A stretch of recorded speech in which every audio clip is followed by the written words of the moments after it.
everyone? Welcome to DodgerHeads, presented by DodgerBlue.com. Thank you for joining us once again. My name is Jeff Spiegel. Today, I'm joined by Daniel Starkin, and we have got a good show today. Surprisingly, some stuff to talk about going on in the baseball world. Yeah. And actually, it starts with the best news of all, Daniel, which is that Vin Scully is okay. If you hadn't heard, he spent a few days, 5 days, I believe, in the hospital after a fall, but he is home. He is healing, vowing in his own words to avoid headfirst slides from here on out. Yeah, actually, the Dodgers just posted a video right before we started recording this, and it's actually Vin giving an update on himself as only he can. And just glad to hear his voice, glad to hear he's doing well back home and safe. And hope, it was a little scary for a few days there, but glad to hear he's doing well. Yeah, it's not the age of person that you want to be spending 5 days in a hospital, but Yeah, right.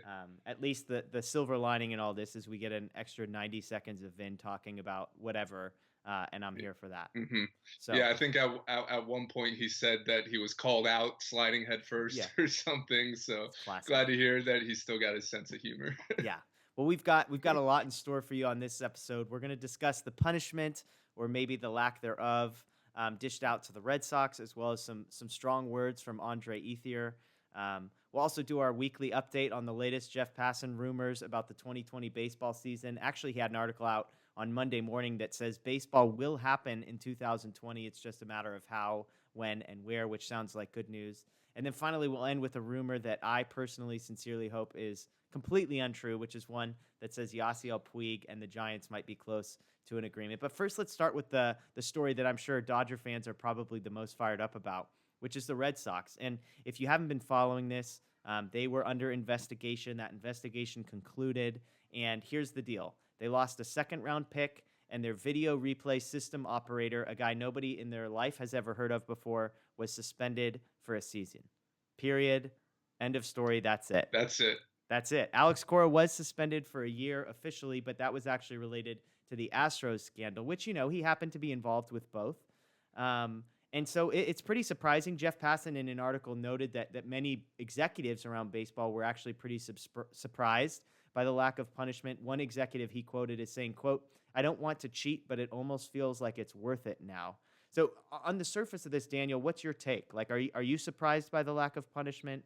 Does this feel like it fit the crime? Obviously, just as some background, it was different than the Astros. This wasn't anything beyond basically they were relaying signs to a player at second base. So if they had a runner on second, then they were able to relay signs.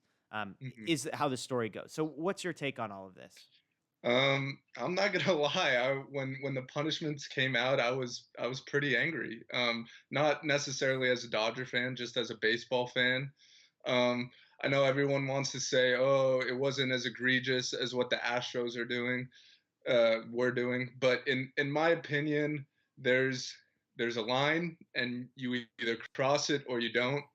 And that line is if you use technology in the game, it's flat out wrong. It's cheating, and the Red Sox did it. I don't care if they want to pin it on their video guy. We all know he wasn't like the only one involved. It's not like a video guy just comes up with this, extensive plot Yeah, to cheat when we know Alex Cora was just doing it the year before. He's believed to be the mastermind of what the Astros were doing. So I'm sorry, I'm not going to believe that he had no clue what was yeah, going on in Boston like 1 year later. yeah. Um, so yeah, I thought the punishments were really light. No, they didn't they didn't take it as far as the Astros did. Um, they very well could have still won the World Series, but that doesn't change the fact that they cheated. Yeah. And like you mentioned, that passing quote from an executive, like if that's all the punishment's going to be, then I feel like more teams would have no problem, sacrificing a second round draft pick and a year suspension for a video guy to win a World Series. Like, Yeah. Yeah. What's interesting is that, especially with this story, Boston was actually the team that was doing something shady with Apple Watches to the point that yep, a memo got sent to all of Major League Baseball saying, cut it out.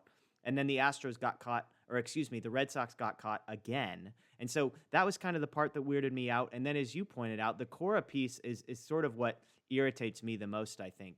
is that, Hmm. look, we know player. If no players on the Astros got punished, nobody on the Red Sox was going to get punished. But here you have a guy, Right. Cora, who did this in Houston and then took the system to some degree and brought it to Boston and faced no additional punishment. Like, we're supposed to believe it's just a coincidence that Alex Cora is the same guy in both places. And Yeah. it kind of it irritates me on a number of levels. One thing I found fascinating was that they just took off the interim tag on their current manager, Ron Renicki's contract. So he's now the full-time manager, but guess when his contract expires? Oh wait, at the end of Next this year. season, Yeah. which oh wait is exactly when Alex Cora will be off of suspension. People in Yeah. Boston still love the guy. The organization still loves it. So you know where this is headed, and that I think is what irritates me the most. Yeah, he'll be back, and we might not even have a season, so Yeah, it's possible that he's not even suspended at all. yeah. But yeah, it wouldn't surprise me if the Red Sox brought him back, and to me that's kind of sad. Um, and one other thing that like kind of got swept under the rug is that like they they cheated just like just not as bad as the Astros, but Yeah. like the bottom line is they use technology, which you're not allowed to do. Yeah. And they want to say like, oh, other teams are doing the same thing. Like until we see evidence or they got caught, like I could only, go with what's in front of me. Yeah. So, I had like a whole 3-tweet thread typed out the day the punishments came out that I just decided to delete because I Wise felt kind move. of weird. I felt weird just getting like super angry about this cheating scandal when like there's so much going on in the world right now. Yeah. Like people are dying and stuff. So I deleted that. But I'm not gonna lie, I was really angry. There's nothing better than the Twitter thread that gets typed out, and you've taken the time to type out Yeah. multiple tweets. You've got them all queued up. You read them over, you edit them, and then you just think better of it. I think that's a sign of a mature person, Daniel. So I'm proud of you. I'm proud of you. All right. But Thank you. I Thank did. you. I did. There's that. Sorry to cut No, go off, but ahead. there's definitely been some threads I wish I would have deleted Yeah. that I didn't end See, up. So yeah, I you're was glad I did this you're one. growing as a person. You're growing as a person. I did. You pointed out the part that I think made me choke when I read it. If the 2020 season does not happen, Alex Cora's suspension counts as time served. So he might not Yeah, miss a single game, which is crazy. right. And I love it. I love that our friend JT Watkins, who is a former minor league catcher, the Red Sox video guy, is the guy that takes the fall. He loses, he's suspended without pay for a year. You can almost assuredly bet that he's got cash payments going into his bank account from Oh, everybody in the Red 100%. Sox organization for taking the call. And the best part is, They better. yeah, They exactly. better. Well, and the best part is like he gets to go and he's like the talk of the town. Like it's a cool story. If you're Yeah, like, yeah, hey, this is the guy that got suspended. It's not like a player who it's going to tarnish his legacy and ruin his career. It's actually a yeah. cool bar story that you tell amongst friends, which I think is kind of something that I love about this. But one person who wasn't thrilled about this whole thing was Andre Ethier. Andre Ethier was on a show called Dodger Talk on AM 570, and he had this to say. He was asked, do you think this guy, JT, was the only person aware of everything going on? Well, here's what Andre Ethier had to say. I am not. Just for the fact that I don't even know how you don't even state that it's a lack of control by the manager or the staff or anyone. If they're going to lay blame to one individual, a video guy, and you're going to say that the manager, a coach, wasn't aware of any of this going on, I find that hard to believe. There's some managers who are out there who are clueless and don't know what's going on in the dugout and the clubhouse at times. But when there's a game going on and you're in the heat of stuff and there's, at bats and there's tons of information, you got a guy standing on deck or standing in the hole there. You might have if any of you guys have ever seen on TV, you see Brownie, the hitting coach, how they do now, they have their book open. They're talking about what they might see, what that hitter might see, tendencies. All that stuff is being relayed on all this information. And you're going to tell me that this one guy's running up and tapping on either the hitter's shoulder and speaking in the other ear so that the hitting coach can't hear ever what's going on. Like it's a far out there, typical Rob Manfred story, I think, of what we're hearing with all this stuff coming out. I don't think we're necessarily hearing all of it. So the hammer there is A typical Rob Manfred story. What's Yeah. your take? I mean, when you hear this, what's your reaction? Yeah, I mean, Captain Clutch, Dre Day, that's one of my favorite Dodgers of all time. And I think, he hit the nail on the head. I agree with everything he said. Um, and the comment about Manfred kind of made me think a little bit. I don't want to, accuse MLB of anything, but part of me wonders if maybe, um, because obviously, like, having back-to-back World Series champions like get caught cheating is like just a really bad look on the sport overall. Yeah. So part of me wonders if MLB and the league office maybe decided to kind of let them off easy just to kind of downplay the whole thing, like, oh, they only lost one draft pick, like what they did wasn't that Anything big that of a bad. deal, even though in my opinion it's a huge deal, and I think players around the league feel the same way.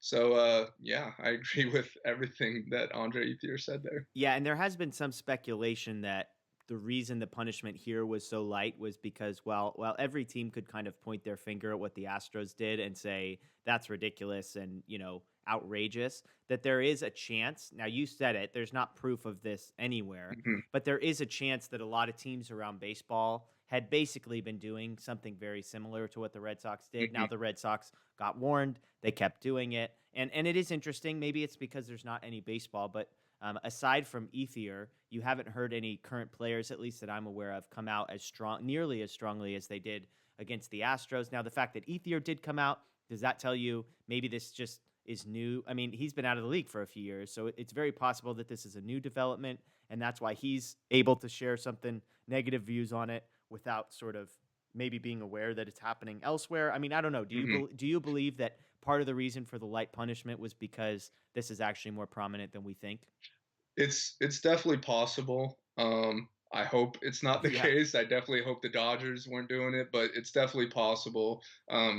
I bet they're not the only team that was doing it. yeah. Maybe a handful. It could be every team. Who knows? But I actually just wrote an article the other day about how MLB and the MLBPA are discussing stricter technology laws within game, Mm, and they're possibly going to blur out the signs on the the television broadcast. So I think I'm all in favor of that. I think whatever you got to do to clean this up and make the game fair, yeah, it has to be done at this point because yeah, we got two of the last three World Series champions caught, yeah. red-handed cheating. Yeah, yeah. And that's kind of a perfect segue into the second story because one of the things Jeff Passan had an article I referenced earlier that came out on Monday morning saying, "Hey, baseball's happening in 2020." And among the thousands of things it feels like that were in this very long article, one of the things he mentioned is that MLB might actually stumble into a solution to this problem, which is if there's no extra people in stadiums, well, then a lot of these cameras and a lot of these video guys don't need to be there. And so one of his questions is, well, what about if baseball happens in 2020, which we'll get to in a second? What about instant replay? Will there be any instant replay? Will there be anybody in the stadium to monitor it and do that?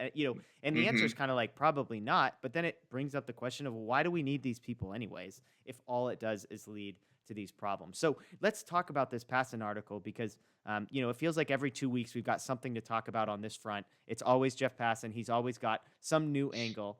But here's what his article says. Over the past 2 weeks, as states have begun to plan their reopenings, nearly everyone along the decision making continuum has grown increasingly optimistic that there will be baseball this year. This optimism is guarded and cautious and laden with caveats. It exists in a reality twisted by the coronavirus, one that acknowledges what seems possible today may not necessarily be tomorrow. There are a million questions. And he follows up. There's a quote from Rob Manfred a week ago. While I fully anticipate that baseball will resume this season, it is difficult to predict with any accuracy the timeline for the resumption of our season. So, if it's so difficult to predict a timeline, then why are we so confident? Well, this is what I found interesting, maybe some new information that I got from the article. One reason he's so confident, and we've talked about where the player's going to buy in, here's some numbers for you. Right now, the MLB and the Players Association has agreed to a $170 million payment from the Major League Baseball to the players. Players will make $170 million, which is an amount that will run out at the end of May. Now, if there's no season, my understanding is that's all they get. They get $170 million. If there is a season, wait for it, $4 billion. So you Hmm. do the math. We've got $3.83 billion at stake, which tells me, you know what? We might be playing baseball this Yeah. year, which leads us back to the same question we ask every week. Well, okay, what, where, and when, right? Well, Hmm. he throws out a couple. One idea is for an 80 to 100 game season, starts in July, expanded playoffs in November. I kind of want to mention the craziest idea in this thing, which is, let's say hypothetically we can't play baseball all summer and we get to October and we've got nothing yet. Well, what about a 2-month, 60-day World Cup style tournament for baseball? Here's how it would work. You pick 6 cities. You put 5 teams per city for the sake of ease. He says just throw the divisions in there, which is good news for the Dodgers. You play a Yeah. 4-game series against each team in the division, and the top 2 teams advance to the next round. Then you've got 6 teams left per league. They play each other twice each, so there's 10 more games. The top 4 of those teams advance to the basically to the playoffs. Well, the 9 teams that didn't make it out of round 1, then we've got a round robin tournament going on. You play everybody once. The single best team advances. They play the 4th seed. So 4 versus 5 play. The winner advances. Now you've got 4 teams in each league to play semifinals. You've got a 5-game series. Then you get a 7-game series for the championship series. We're back to normal days off schedule. You've got a 7-game World Series with normal days off. All of that is done in 60 days. We're done the week of Thanksgiving. I'll admit, I read this. It sounds absolutely insane. It sounds like it comes from a kid's TV show on Disney that I watch with my 5-year-old. But if I'm being honest, if I'm being 100% honest, I'm intrigued. I'm interested. I would watch. Of course, I would watch, but I'm interested. Yeah. What do you think? Yeah, well, first of all, I just want to say thank you to Jeff Passan for continuing to put out these reports, because I know all of us are curious. We know the conversations are happening behind the scenes of how could we get a season in. So it's kind of cool that we're getting a little bit of insight into the different ideas that are being tossed around. If it's any insight at all. Part of me wonders if Passan is just throwing crap against who the wall. knows? And it's like, Who well, knows, there were a right? lot of possibilities and we talked about it, but Yeah, whatever. they said they're discussing 100 different things or Exactly. whatever. So yeah, He could just make crap up. He's like, if they're discussing 100, I 100%. could just make it up. But hey, I'll tell you this, I'll Jeff. eat it up every time. Hey, as podcast hosts, we appreciate it. Keep it coming. Yeah. Every 2 weeks, give us more crap against the wall, please. Yeah. But as far as that tournament goes, right now I'll take anything. Like I'll take any form of sports. But this is actually an idea I kind of like. It's in writing. It sounds a little confusing. It kind of reminds me of the new format of the NBA All-Star game last year, where they put it in writing and everyone was confused and they were like, we hate this. And then like the game actually happened and everyone was like, oh, this isn't that complicated. And it's actually really cool, really competitive. I think this tournament would be kind of similar. Like we have to realize like not everything's going to be normal this year. Like we're living in a crazy world right now. So why not just have a crazy season where there's all kinds of different tournaments and who knows, maybe we have a Cinderella type of team make it through. Hopefully the juggernaut Dodgers just roll over everyone. But if that's what they want to do to crown a champion this year, then I'm all for it and I'll watch every single game. Yeah, and I mean, I think the headline is exactly what the headline was, which is baseball's happening in 2020.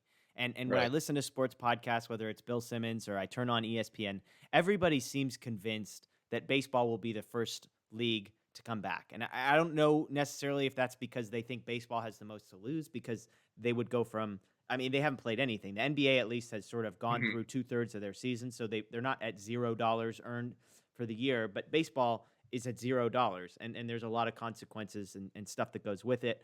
But people seem confident, and the statistics of the coronavirus, I'm not an expert, but things are heading in the right direction to where a quarantine situation seems realistic. So that is all good news to the point where, again, this is a scenario in which there's no baseball being played till October.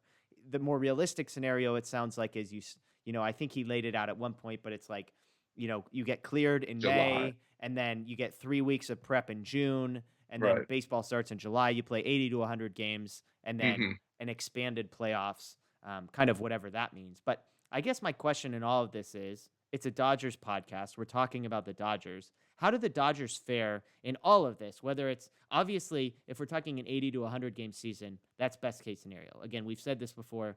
It's a sample size thing. The larger the sample size, the greater odds that the best team is going to show itself. Well, the Dodgers are the best team. So Right. the more games we can play, the better.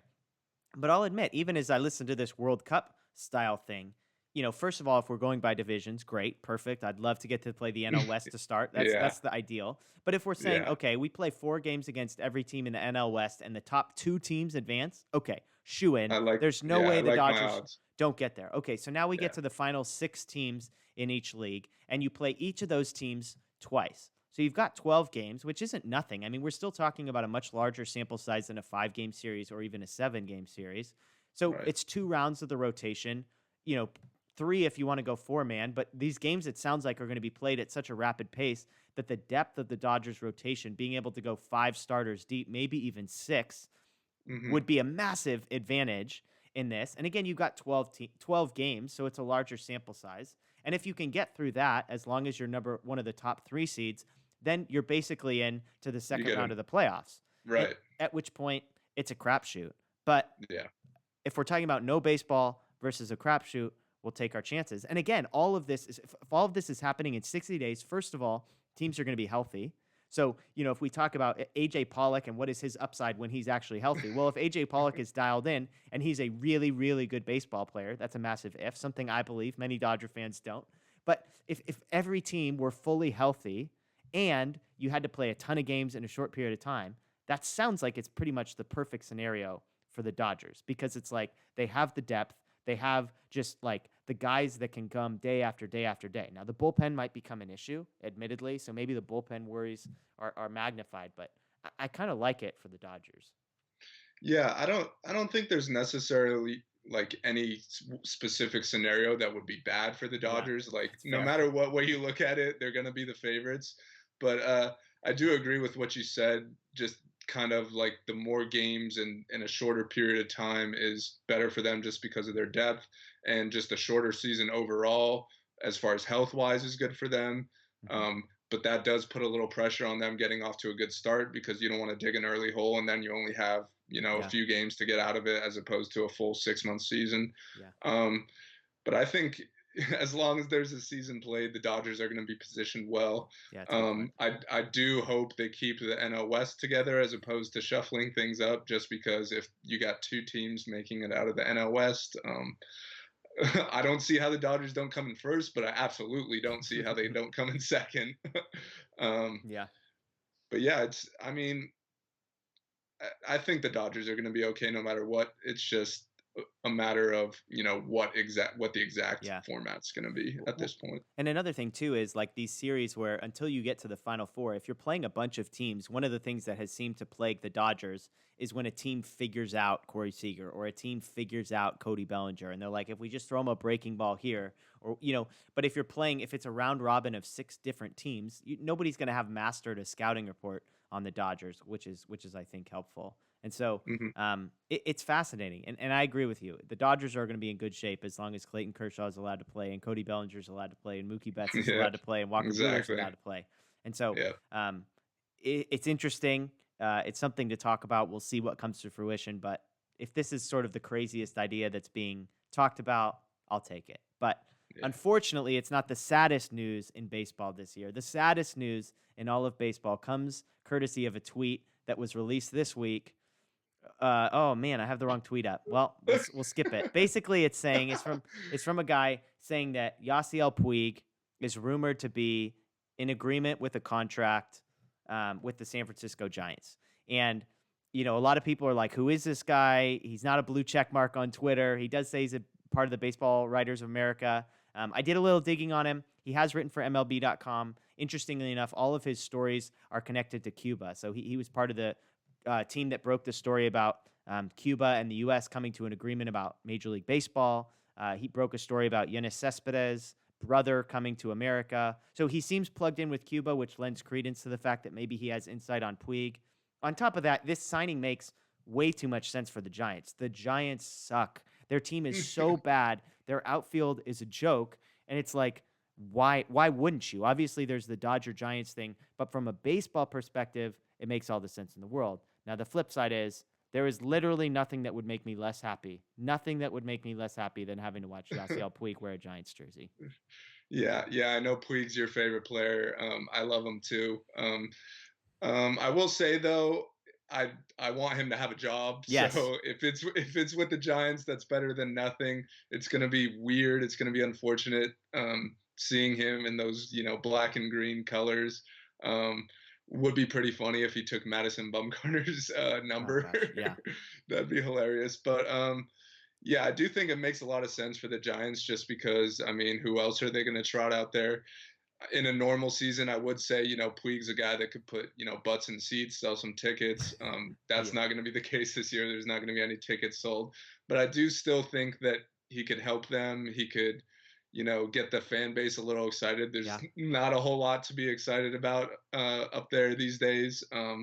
So, I mean, there's no denying like how entertaining of a player Puig is. So I feel like Giants fans would get over their hatred for him pretty quickly when he's, wagging his tongue after hitting like a triple or something. Like he's just so much fun to watch that like if you're watching him every night on your team, like it's impossible not to love him. Yeah, you can only watch Joe Panic fly out to the warning track and Brandon Crawford hit soft ground balls to the shortstop. Brandon Belt like trying to work a full count walk before Yasiel Puig adds some excitement. And I texted a buddy of mine who's a Giants fan. He's like, "We'll take it." It's like he's desperate. And we joked at the beginning. I was like, "Who would hate it more if the Dodgers had signed Bumgarner or the Giants had signed Puig?" And I don't know which I would have hated more, rooting for Bumgarner or against Puig, but. Thankfully, the Bumgarner piece didn't happen, and so we're left with maybe Puig. There haven't been any verified reports. Obviously, I can't imagine there's anything pressing right now. So something to keep an eye on. It is funny. I don't know if you saw this tweet that I accidentally put up, but this was a big debate. Yeah, this is a big debate that Matt and I retweeted this last week, saying that Cheez-Its basically suck and that goldfish basically suck. And I don't know if you have any strong opinions on that. Matt was not happy with me for that take.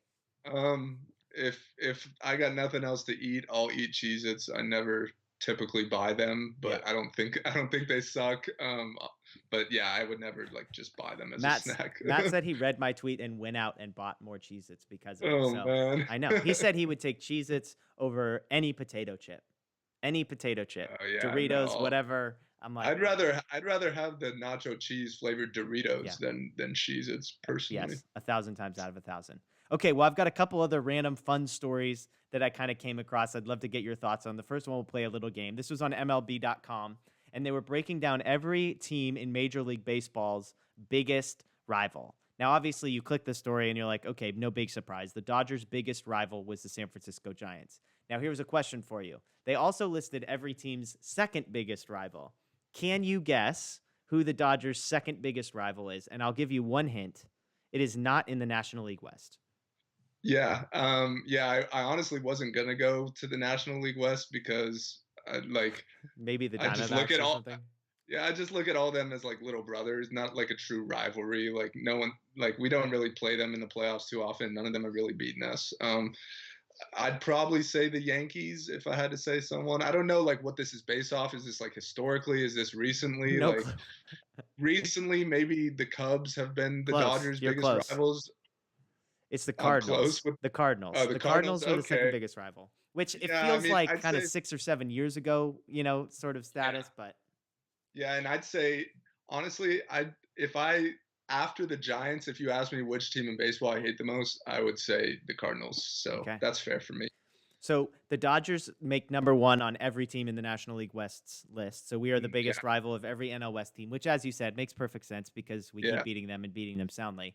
Now, here's a fun piece. There are 2 teams in the American League that the Dodgers are either their biggest rival or their second biggest rival. Any guesses on this one? Probably the Angels. We are listed as the Dodgers, or the Angels' biggest rival is Dodgers because they have to live in the shadow of us, even though we play in completely different cities, which is a topic for another podcast. But who do you think that there's strange. One team in which the Dodgers are the second biggest rival for? Is it not it's not the Yankees? Not the Yankees. The maybe the Astros. The Astros. Okay, Yes. yeah. So, and that was what I would have put the It's Astros as the from 1 Dodgers' year. second biggest rival. I mean, Okay. because of the criteria you said, which team do I hate the most? I think Yeah, most that's Dodger fair. fans probably hate the Astros more than they hate the Giants right No, now. that's fair. Honestly, that kind of slipped my mind, but So yeah, that's fair. it's kind of funny. I mean, basically, shout out to the Dodgers. They're the rival of like 6 different teams in baseball. And our Yeah. biggest rival is the Giants, who we beat like a drum every year. And so if you want to check that out, that's on MLB.com. One other thing MLB.com is doing that is kind of fun, if you're really desperately bored on the internet, is they're doing a dream bracket. Basically, they took every franchise and they put together an all-time team for each franchise, and they did like a March Madness style tournament of 7-game series, I believe. And so the Dodger team features Koufax, Drysdale, Kershaw, Hershiser, Fernando Valenzuela. Some of the current guys, in addition to Kershaw, Kenley Jansen is on the team, setting up for Eric Gagne, I would imagine. But Probably. Yeah. Bellinger is on the team. Some guys like Matt Kemp, Gary Sheffield, etc. are on the team. And to nobody's surprise, the Dodgers are doing well in this tournament. They've had 2 rounds. They're down to 8 teams left. The Dodgers took care of, I believe it was they took care of somebody 4-1 in the first round. They took care of another team 4-1 in the second round. They're one of only 2 teams to make such quick work. The MVP of the Dodgers, in case you were wondering so far, Sandy Koufax, 4 starts, 2.22 ERA, and 29 Ks, according to their simulation. Jackie Robinson is hitting 400 through 10 games, excuse me. So he's got a little bit of a clutch gene, in case anybody was wondering that. But I mean, the rotation is Koufax, Drysdale, Kershaw, Hershiser, and Valenzuela. I mean, it's nasty. That's pretty good. Yeah. with I think I Gagne read and somewhere Jansen and. Yeah, I think I read that they've given up like 1 run or less in like 8 of the 10 games or something. So yeah, that makes complete sense. Yeah, and Drysdale has a better ERA than Koufax does. So that tells you something. Yeah. So it's kind of fun, something to watch. I think they're matched up against the Brewers in the next round. The Giants, in case anyone was wondering, did not make it out of the first round. So big surprise there. Shout out to the Giants for sucking, even in fake simulations. We love to see that. So, well, that's all we got for you tonight. Not a ton going on, but enough stuff to keep us occupied, keep us talking about. We appreciate, as always, you joining us. Please leave us some comments, some questions if you've got some stuff, some takes on snacks or questions that you'd like us to answer. We'd love to take care of those, so leave them in the comments section on YouTube. As always, check us out on DodgerBlue.com. There's a great story up right now about the Dodgers Foundation partnering with Smart and Final in Watts to purchase everyone's groceries, pass out gift cards. It's an awesome story, something positive to read in this season, so check that out. Of course, you can find us on Facebook and on Twitter and YouTube as well at Dodger Blue or at Dodger Blue 1958. Until next time, thanks for joining us.